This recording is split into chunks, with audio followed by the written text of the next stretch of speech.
কালামে পাকের তিলাওয়াতের মাধ্যমে।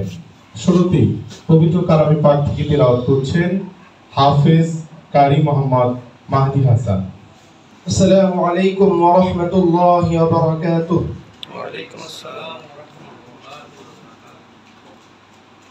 أعوذ بالله من الشيطان الرجيم.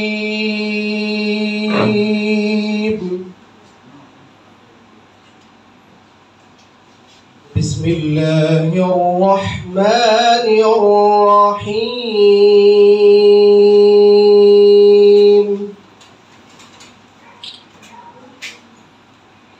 والشمس وضحاها والقمر إذا تلاها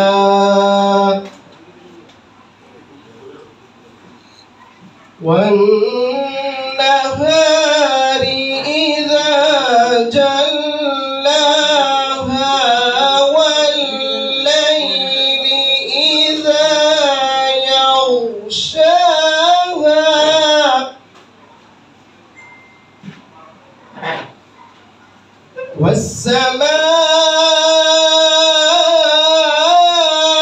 والسماء وما بناها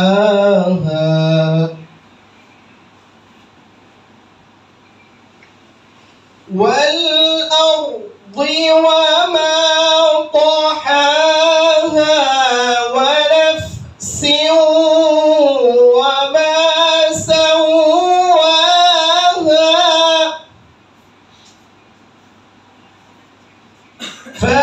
فألهمها فجورها وتقواها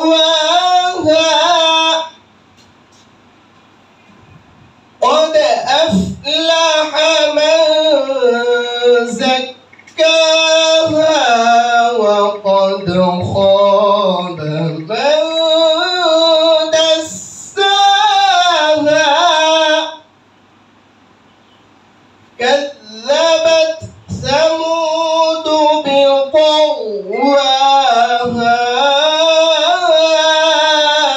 إذ انبعث أشقاها